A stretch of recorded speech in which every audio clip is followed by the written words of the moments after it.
Good morning, everybody. I appreciate it's a Saturday morning. We're going to have some fun this morning, and we're going to start off with James, who's going to talk to us about Beyond Measure, a very cool book that he's published. We have about 25, 30 minutes for a talk and lots of time for discussion, and I'm going to hold everybody to their 50 minutes. So, James, it's all yours. Thank you. Hello, everybody. It's lovely to be here today. My name's James Vincent. I'm an author and a journalist based in London. And I wrote a book a couple of years ago called Beyond Measure, The Hidden History of Measurement. And I feel very underqualified to be speaking today alongside all these fantastic academics, some of whom great influence to me and I ripped off thoroughly in my book. But I'm going to be talking a little bit about measurement and how it developed in ancient societies, sort of pre-standardisation, going from the body to the state. But forgive me that some of my examples are going to be a little bit more recent than that. They're going to be from the medieval period, just because some of these are better documented and we have nicer pictures to go with them. But anyway, I'll get started now. So, the ancient Egyptian Book of the Dead is a manual on how to die. Anyone can die, of course, and in fact most people do. But dying properly is hard, and so the priests of ancient Egypt compiled the Book of the Dead to offer their assistance. The book contains prayers and spells, descriptions of the underworld and its inhabitants, and offers tips on how to reach the afterlife as quickly and as safely as possible.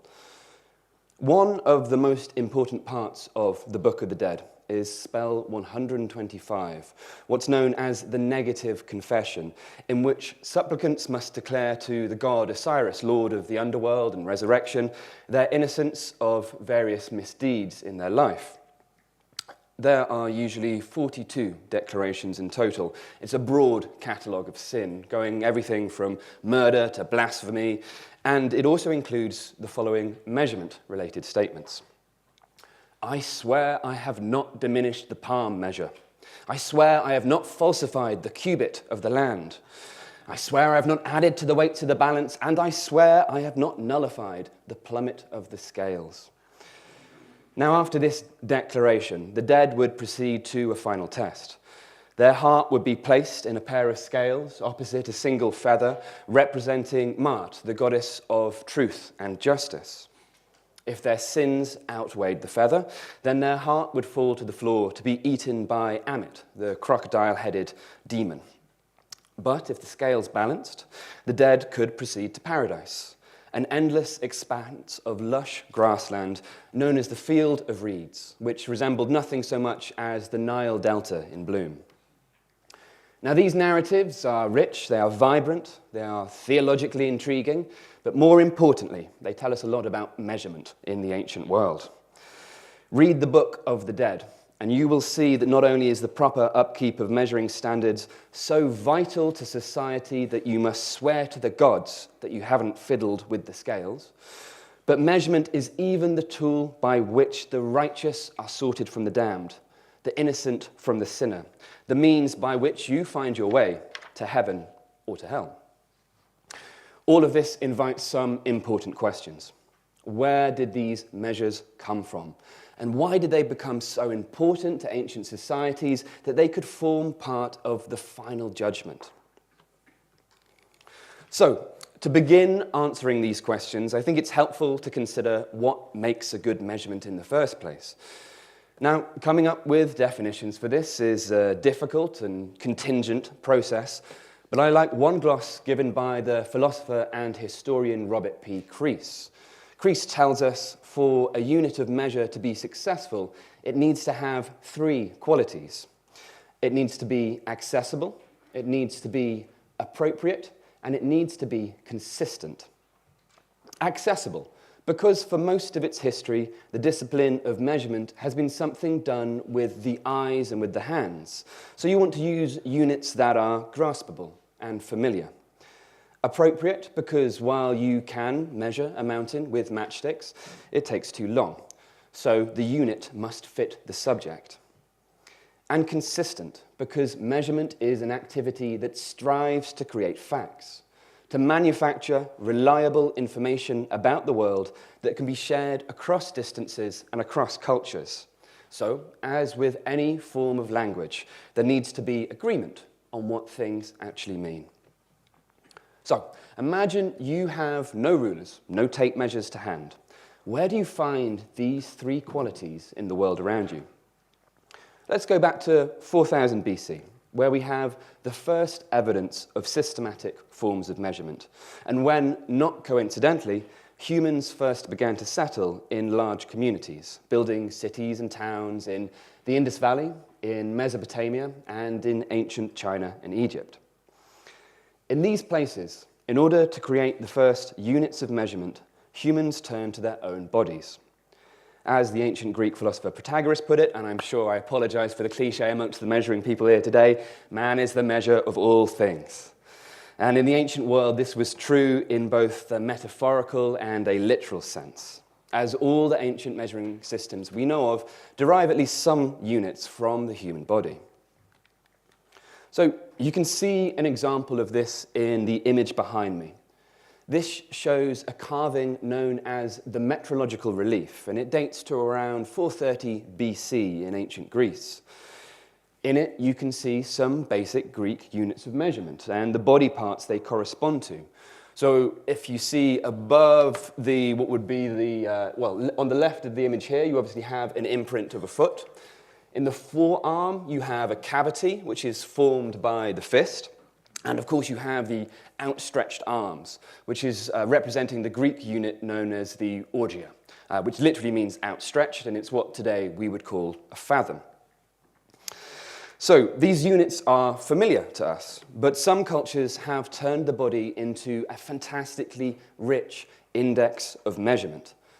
The Maori people of New Zealand, for example, created more than a dozen units derived from the body, ranging in size from one that is just the smallest joint of the thumb to another which is the distance from the toes to the arms outstretched above the head. These bodily measures were so ubiquitous that their legacy is still with us today. A number of imperial units, for example, feet, yard, and inches, trace their origin to the human body. You have the width of the middle joint of the thumb that becomes the inch, 3 inches that then make together a palm, 4 inches is a hand, 9 inches is a span, and 12 inches is a foot. You can measure from the middle of your sternum to one outstretched arm, and you have 3 feet or a yard, and you can double that, and we're back with the ancient Greeks. We have a fathom. But these units have problems, of course. The first of which is that they don't apply very well to large scales and distances. So when it comes to measuring longer distances, ancient cultures also tended to create non-bodily units, like the bow shot and the stone's throw and the axe throw. But they also got more inventive too. In the Nicobar Islands in the Indian Ocean, for example, journeys were measured by the number of coconuts you would need to sustain yourself getting from A to B. So if you're traveling to the island next door, you say, yeah, it's about a 3 coconutter, not really a big lift for us. You're going a bit further, gosh, it's a 12 coconutter. We really got to get ready for that one. The Sami people of Northern Europe had a unit known as the Poronquisima, which is the distance a reindeer will walk before needing to stop and urinate. It's about 7.5 kilometers, if you're curious. I've not measured that myself, but that's what I hear. And this may sound like a strange way to measure space. But if you spend your life herding reindeer around, then the unit will come up pretty organically, shall we say. Perhaps my favorite of these unusual distance measures comes from Finland, and it is known as the peninkulma, which was originally measured at the distance at which a dog's bark can be heard. And that is around 6 kilometers, apparently. Now, I want to note here that although these units of measurement are vague and imprecise, these qualities of vagueness and imprecision, they also offer their own utility. Unfortunately, we have sort of scant records of these measures in the ancient world, so this is when I'm going to bring in a little bit of more modern units, and by modern I mean 10th, 11th, 12th century, pre-standardisation or pre the large systems of standardisation we're used to. So in Europe throughout the Middle Ages, for example, land was often measured by labour, with units defined by the area that could be ploughed or worked in a single day. So German speakers had the Tagwerk for this, or the day's work, which was equal to about 3,400 square meters today. In Italy, the equivalent was the giornata, in France, the journal, and in English, the acre, spelt A-K-E-R, and from which the modern unit ultimately is derived. Now, these units even varied by the type of labour that was being applied to the land. So in the wine-growing region, Burgundy region of France, for example, the journal was only used to measure the size of fields that were growing grains, while vineyards were measured by the much smaller ouvre. Now, the difference in size between the ouvre and the journal, both units which capture the amount of land that could be cultivated in a day, reflects the different type of agricultural work that was being done. Working in the vineyards was slower, more arduous, more backbreaking, and so the unit was smaller. You covered less area in a day's work. I find these units fascinating because although they are inconsistent and so a little alien to us in the contemporary society, they encode information about the labour, about the terrain that was vital to the agricultural societies that used them. My favourite example of this is an old Irish unit known as the collop. Now, the collop is the amount of land needed to graze a single cow, and that's a unit that really captures the value of its subject. In the 1942 novel, The Tailor and Anansie by Irish author Eric Cross, which is sort of, these old tales. There's a character of the tailor, and he uses the collop to demonstrate the wisdom of his forebears. He says an acre might be an acre of rock, but you know where you are with a collop.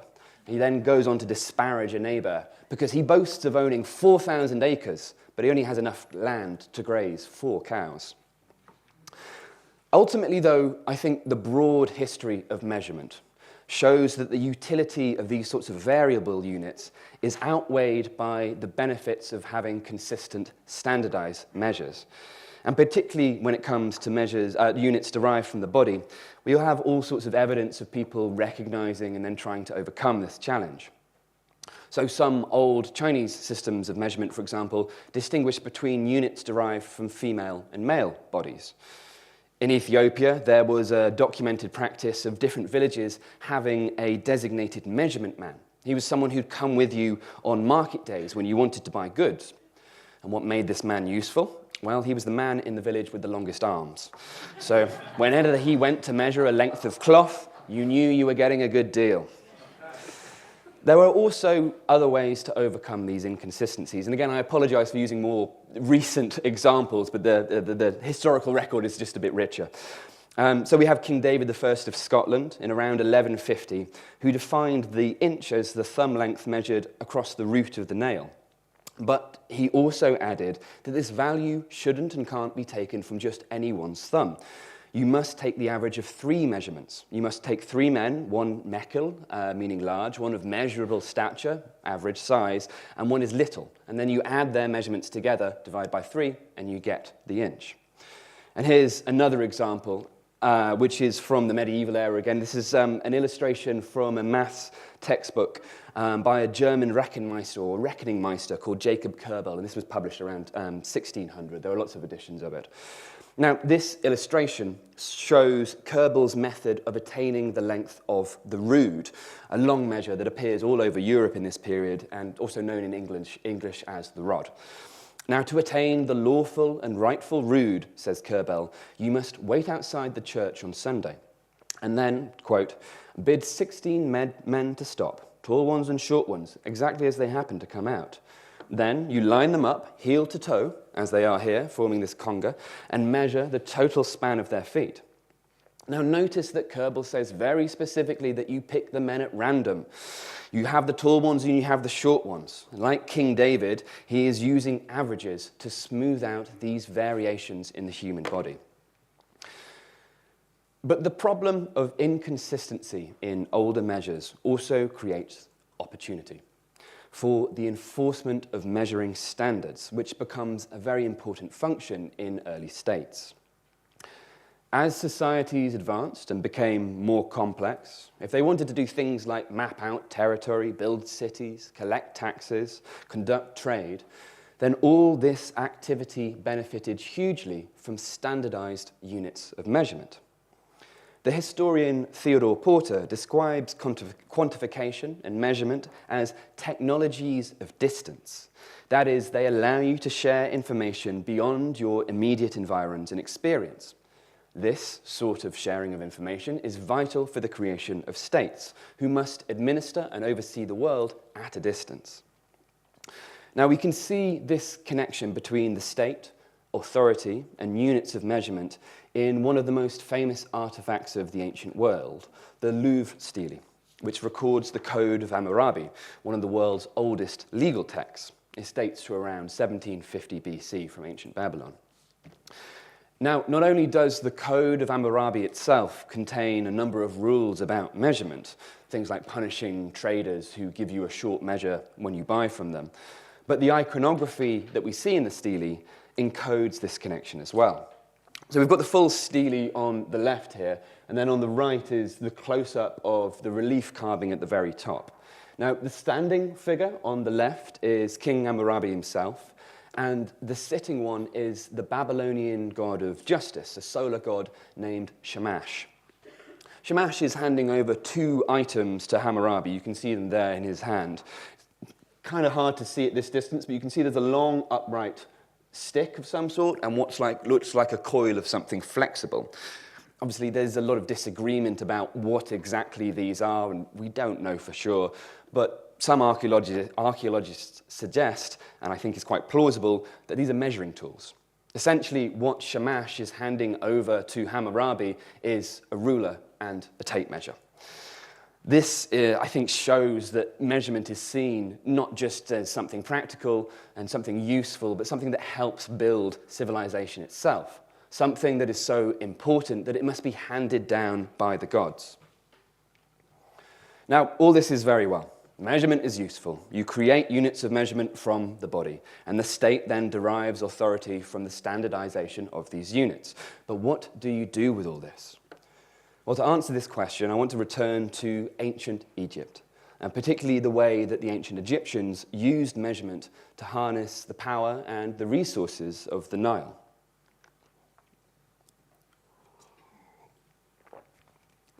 So, as the ancient Greek historian Herodotus put it, Egypt is the gift of the Nile.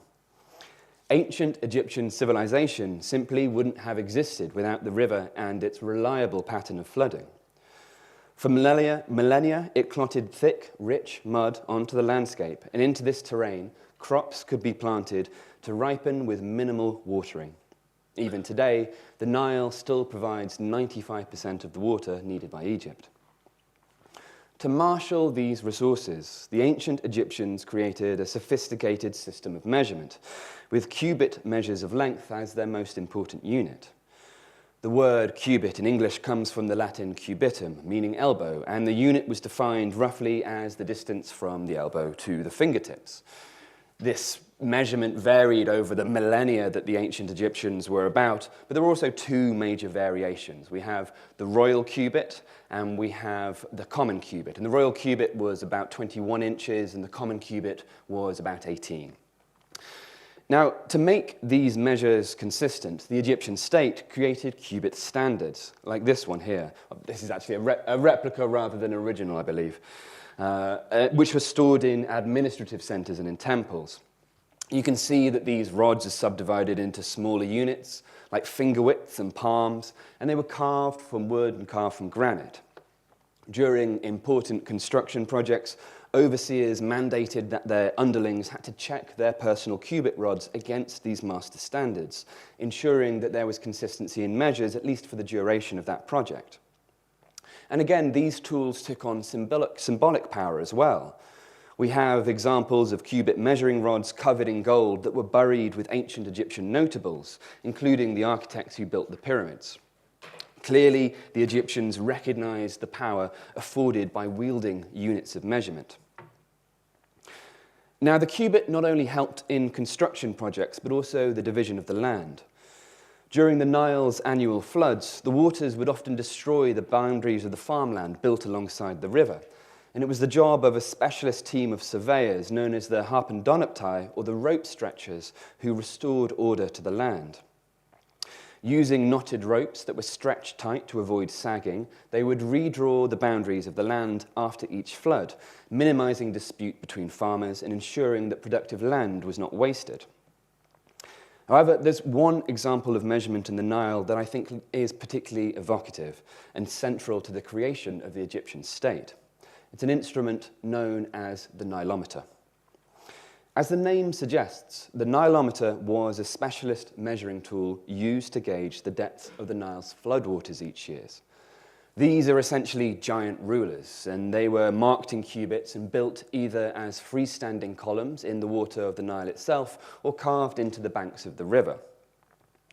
Now, back in 2021, when I was researching my book, I went to visit one of the best preserved Nilometers, which is on the island of Rhoda in Cairo. And you can see me there going down the steps, and you can see this central column in the middle, which was the Nilometer.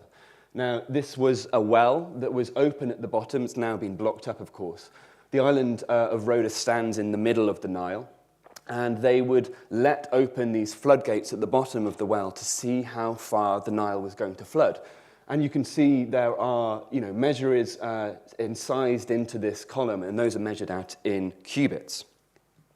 This column is not ancient either, I should say. This one dates to around 750 AD. But Nilometers were in use not just in the ancient Egyptians' times, but under periods of Roman rule, under periods of Ottoman rule, for a very long time after. This is just one example, but archaeologists think that there used to be hundreds of Nilometers built up and down the length of the Nile. Readings from these rulers were vital to the Egyptian state, as the depth of the flood each year determined whether the harvest would be slim or bountiful. This, in turn, helped the state prepare for the year ahead. Would extra grain needed to be stored in the granary to account for shortages, or could those resources be spent elsewhere? The Nilometer would help you decide.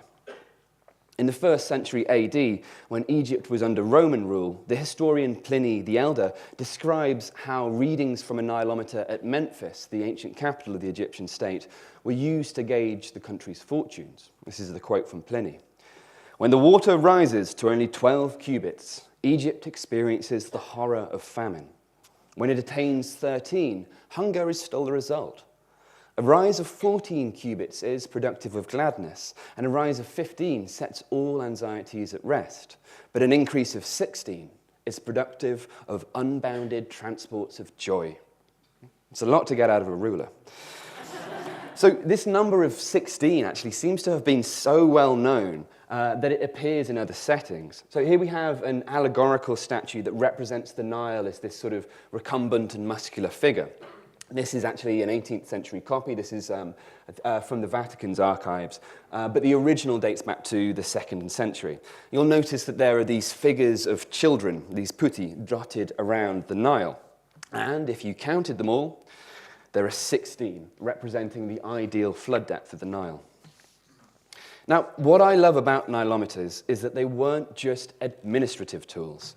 They were spiritual as well. They reflected the entanglement of bureaucracy and religion within the ancient Egyptian state. Nilometers were often built near or within temple complexes, and the readings of the Nilometer were done by priests, who also functioned as civil servants, essentially, for the ancient Egyptian state. Because the flooding of the Nile was seen as the work of the gods, the depth of the flood each year reflected divine favor. A good flood meant that the gods were pleased with Egypt's rulers. A poor one suggested that the pharaohs were doing something wrong. And when the waters weren't high enough, the priests who had just done the measuring would do what they could to placate the gods, usually with an animal sacrifice or two thrown into the Nile itself. This, I think, really captures both the journey and the significance of ancient systems of measure.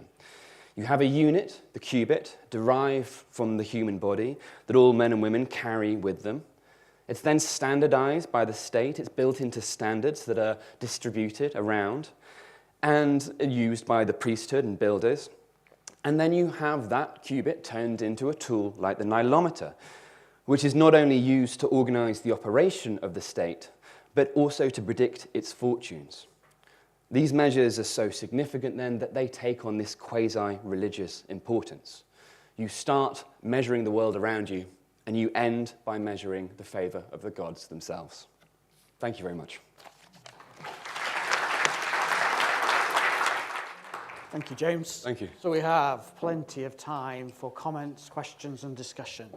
And there's a microphone that's going to go round, I think, so as we are live streaming. So there's a question here, there's a question there. So let's take this one first. Yes, thank you very much. Very interesting. I have a question on when measurements became multivariate. For example, we know that when we make epidemiological studies, one possible source of error is when we ignore a certain aspect of the sample. Yes. So obviously, in these cases, the measurements were focused only on one aspect. Do you know historically when people started saying, hang on, but there's more than one, and ignoring this number of variable at the same time could be actually giving me something inaccurate? Well, I think if I understand, you're thinking about it in a scientific context, perhaps, when you're experimenting, you're doing that sort of thing, right? I think that takes a long time for that to become something that is adopted. You see, it's not until you get the beginnings of, say, the scientific revolution that people start to think more carefully about the measures they're making in those contexts.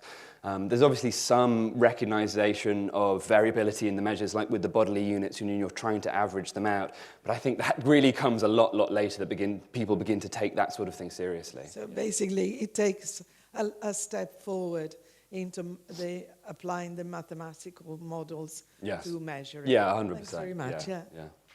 Thank you. There was a question at the back. Thank you. Thank you for a wonderful talk. So when you got to Paradise and took your royal cubit with you, Yes. were you able to pass it down to the ordinary people before they died? What do you mean? Did the cubits change with each pharaoh? Yes. Well, I think they did, yeah. It's usually thought that the common cubit was just basically the cubit, and then you added the palm of the pharaoh on top of it. So you were sort of adding the royal imprimatur to the standardized unit. But they did, the cubits were important enough. There was an architect called, I can't remember his name now, I think it was K-H-A, who was buried with 2 different cubit standards. And one of which, I love this because one of the cubit standards was a folding one, and it came with its own little leather bag. And it was obviously the personal cubit that he used when he was, on the job site, as it were. And then another had been gifted to him by the ruling pharaoh at the time, and was the royal cubit, and that was covered in gold. And so you have these dual uses of the cubit. They recognized that it was this practical tool, and they also saw that it was this symbolic tool. And with these sort of magic wands, there you can, raise pyramids from the sand. Yeah. So did they replace the palm of the pharaoh each time, or did they just add to it? It's not quite clear. I mean, It's like a cubit getting longer? they didn't. I think would have been a replacement rather than an added to it. It wouldn't extend out over the dynasties. Yeah, cool. We have plenty more questions. One right at the very back. Oh, thanks very much for your talk. So what is beyond measure and what's hidden? I mean, lots of things. I think I know that's a poor answer to that question. The book itself is sort of about the development of systems of measurement over the millennia. It takes a very broad scope of it, and then ends up in the modern age and the sort of obsession we have with quantification now, the desire to quantify all aspects of our life, and answering the question, or trying to answer the question, whether that is beneficial. As for the hidden history, well, it's not that hidden. If you buy the book, it's all in the pages, I assure you. Sorry. There's a question here. Thank you. Excellent talk. I wish you'd had more of some of the names, because I was trying to get all the Babylonian gods names, but I know buy the book is what you're going to do. Notwithstanding, what you didn't mention, you measured length, and obviously that's the prime thing you're interested in, but once you measure area, then you have another dimension, and then you have things called angles. Now, you didn't mention that at all. You did mention a knotted rope, and I know, qua being a surveyor, you can actually on site knot a rope in a 3, 4, 5 Pythagorean triangle, and you can get a reasonably good accurate measurement. So that'd be an interesting thing. I know the Babylonians came up with the 360. It's probably something to do with the heavens, but yes, how did they measure that? And I have been to Egypt recently, and you didn't mention the pyramids. They are pretty damned accurate, from what I'm told. And they must have had pretty standard measurement to get the angles. So, I mean, can you explain a bit more how they measured angles? How the ancient Egyptians Yes, measured and angles. actually built buildings that are still standing now. Well, I have to say, I'm sorry, I'm not I don't know about the angle measurement by the ancient Egyptians. I apologise, sorry. Right. Yeah. A second book, A perhaps. second book, yeah.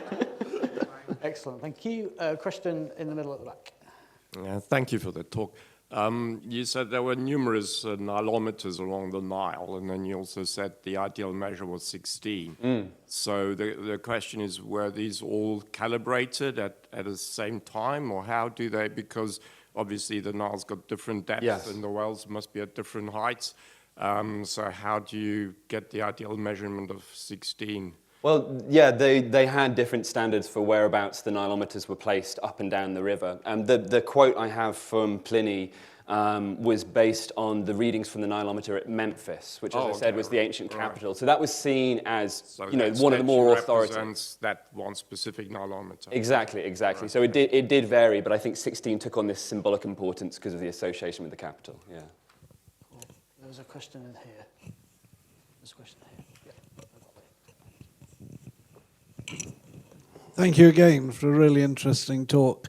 Someone a few moments ago asked what were meanings behind measurements.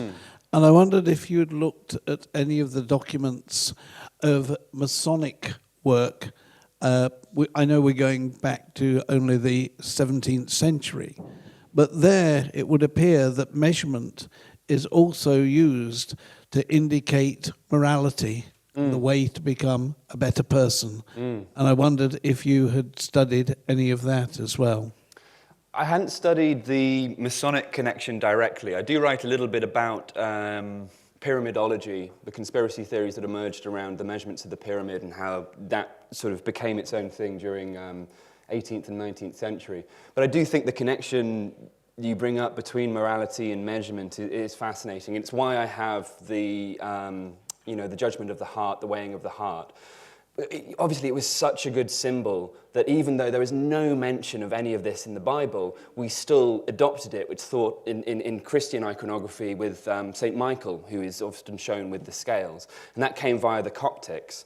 I do talk about this a little bit in the book, but yeah, the measurement is often seen as a moral enterprise in which it's essentially, I think it's about attention. I think measurement is a form of attention, right? It's where you look at the details of the world and you try and divide it into these different categories and these different things, and often that involves a sort of moral judgment of some sort. My favorite example of this is that there was a thing in medieval belief called the Mensura Christi, which was called the measure of Christ. And this was sometimes appeared in illuminated manuscripts, and it would be a sort of a length across the page. And you were supposed to take this length, cut out a copy of it, multiply it by a certain times, and that was the height of Christ. That was supposed to be how tall he was. And then with this length, you then curled that up and you put it inside an amulet, and it was supposed to keep you safe from disaster. So we have all sorts of moments where measurement and morality and superstition and magic, they cross over. And I think, as I say, I think it's because measurement is a way of paying attention. And when we pay attention to the world, we're usually making a judgment about it of some sort. But thank you for that question. Thank you. There's a question here.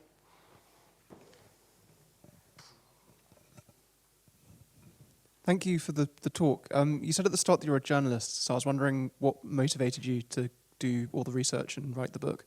I mean, I guess there was some connection, writing for clicks all the time, got to measure that somehow. No, I actually, I was sent to cover the redefinition of the kilogram, which took place a couple of years ago. I was sent to cover it because I was a science journalist, and I went to Versailles to see the conference. For those unaware, the kilogram was redefined a few years ago. It used to be based on a physical standard known as Le Grand K, and all of the units of the SI, the System International metric system, used to be based on these physical standards, and these have often proved to be sort of inaccurate or not quite accurate enough over time, and they changed them to standards based on universal constants.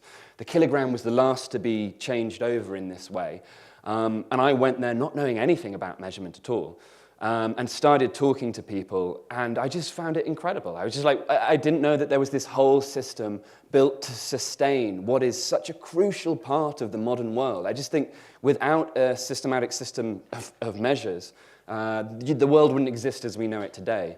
And I started asking all these questions, and I just got fascinated by it, and was like, okay, I'll just try write a book.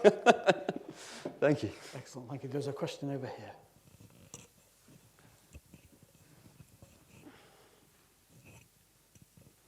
Thank you for a lovely talk. I was completely captivated by it. I'm also captivated by and pondering the word measure. To me, measure, I mean, it's fascinating. You may have answered the question that I'm going to ask as well. It seems very two-dimensional, one-dimensional. You talk about the weight and distance. But can measure be more than that? Can it be metaphysical? Can it be thought? Can it be other things that are measured? You know, I mean, I know you talked about the ampulets and Christ and so on and so on. Yes. To me, measure seems to be love and everything, you know. Yes. Measure is love. How do you mean? Well, how much love do you give? How do you measure? I mean, yeah, I think measure does have these other dimensions to it, certainly, and thus the title Beyond Measure, because we try to measure things, we find things that are beyond our capability to reduce them to numbers, and I think in trying to do that, we find something meaningful about them, certainly. You know, obviously, yeah, you get these, non-fiction writers who write a book about a certain subject, and obviously it is their prerogative to go, oh gosh, I found the key that unlocks civilization. It's all about whatever I happen to have written a book about. Very happenstance, coincidentally. But I do think that is true of measurement. I do think measurement is one of these like fundamental cognitive tools that we apply to the universe and that has benefited so much, and that I don't know if you can measure love. I think that's probably one for the pop artists rather than the scientists, but they do a good job of it. Thank you. A question at the back. Thank you very much. Amazing whistle-stop tour. I'm curious, because you mentioned at the beginning the sort of rough and ready measurements, like when you can hear a dog bark, or when the elk urinates. Yes. I mean, presumably those rough and ready yardsticks, as it were, sorry, bad word, scales, Yes. weren't really any good if you wanted to resolve disputes between people. Yeah. They were more like, just to kind of, get an idea of something rather than a kind of, legal tool or, any other utility like that. Yes. Yeah, 100%. I mean, this is... it's difficult doing a talk like this, as you say. It's quite whistle-stop because there's not this clear progression in measurement where it corresponds with the development of certain tools or instruments necessarily. It goes forward and back in terms of how much we lean into standardization and systematic, and it often rises and falls with political power. But with the standardized units, I think what is important about them, some of you, James C. Scott, the author, I'm sure some of you will know, wrote about the legibility of the state and how the state desires to make things legible, to turn activities which are unknown into something that can be compiled by administrators. And I think the standardization of units, and he talks about this is not my insight at all, he talks about how the standardization of units is a key part of that. In that, yes, you have these flexible measures that give you, a shorthand, and they will make sense to people within that locality. But as soon as you start to collect information, and you want to know who owns the land, who's paid taxes on it, where are the borders with the kingdom next door, you need to start standardizing units. Yeah. Sure. Thank you. Thank you. Great. Hi. the way we measure things today have like a base of 10, don't they? Everything's divisible by 10. And Yes. I think that just feels natural and great. It makes life easier. But then if we go back to the imperial stuff, pounds and ounces, and maybe like time as well, because that's what unit is 60, I suppose. Yes. But the pounds and ounces, does that come back to the human body, or where does the imperial originate from? Well, in terms of divisions by 10, or in terms of imperial, it's 12 and 16. I mean, there's lots of disagreements about them. You know, some people think obviously 10 decimal is the easy one, and you just hold up your hands in front of you, and then you've got 10 units to divide by. But then some people go, well, look at the joints you have on your hand. 1, 2, 3, 4, 5, 6, 7, 8, 9, 10, 11, 12. Isn't that a good way of dividing that as well? And then you can do it twice over. The arguments that people sort of say in favour of divisible by 12 and 16 is that it's very easy to quarter, third and half. And so it's a sort of a system that is better suited to dealing with things at the market. Now, in decimalisation, including, you know, introducing divisible by 10, hundreds, thousands, etc., those factors, that's something that was suggested for a long time, but really becomes introduced to measurement with the creation of the metric system. I don't want to talk too much about, because I know it's being discussed later today, but there was thought that one of the reasons for that is it gave an advantage to people who dealt with things on paper. You know, to scientists who needed to have things that were divisible at very large and very small scales. And it's a matter of just moving the decimal point about up and down on a piece of paper. So there's no clear answer to the origins of these things, apart from presumably there was some, you know, maybe they looked at their hands, maybe they looked at the joints of the fingers, not sure. And then they made do with, you know, whatever helped the calculations needed at the time. Thank you. Thank you. I thought you might appreciate a rather amusing thing that still happens, that started in the 17th century, that is about measurement. If you go not too far from here to High Wycombe, at the end of each mayor's tenure, he is put in the middle of High Wycombe on a very large measuring stool, and is measured and is applauded if he has lost weight during his time of tenure, and heartily booed if he's put on weight, because it shows that he has been only looking after himself. Yeah. I thought that would just give you an amusement about measurement. No, that does. That's brilliant. Thank you. I hadn't heard that one at all. Excellent. It's great that the Book of the Dead has reached the 21st century.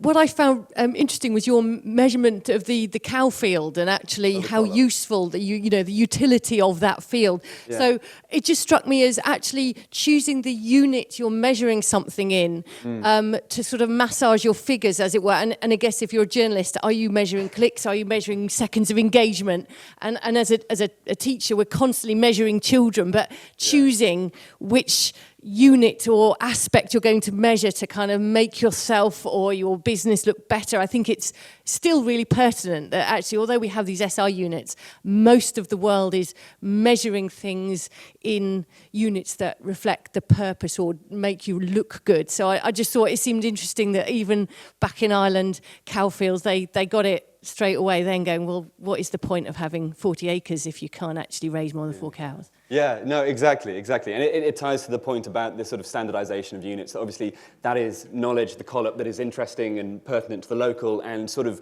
not of interest to the overseer and the person who might be mapping out the land. And I talk a lot in the book about mapping as a sort of tool of power and control, and also about, the things that we choose to measure and how choosing better measures for something can improve our understanding of it.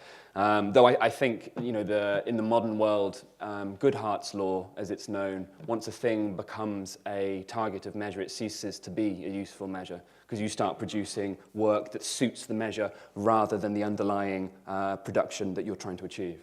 Right. So we'll take one more down the front. There's one more down.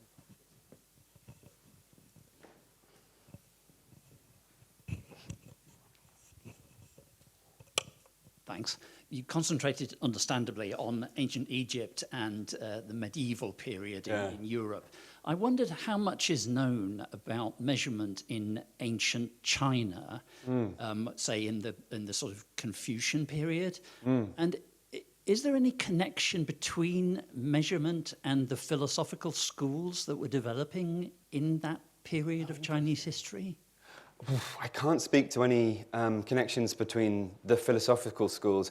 I mean, there is quite a bit of information about ancient China as well. Pretty well documented. Actually, one of the things I sort of skipped over for the sake of, I would say, brevity, but I don't know if I achieved that, was obviously you looked at human bodies as a source of measurement, but you also looked to nature. And ancient Chinese units of measure, they were often measured out by millet seeds, because the millet seed was thought to be, and it is, very consistent. And so you would measure it out in order to make lengths rather than turning to the human body instead. So arguably, they came up with a much better system.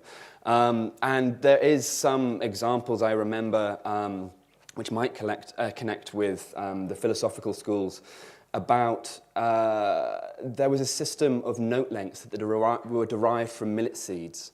And you would use these pitch pipes, the length of which was defined by a number of millet seeds, in order to create music. And it's thought that those lengths, whether they were harmonious or not, reflected the order of heaven and whether that was being properly recognized in the terrestrial realm. Sounds rather Pythagorean, that. Yes, it does, yeah.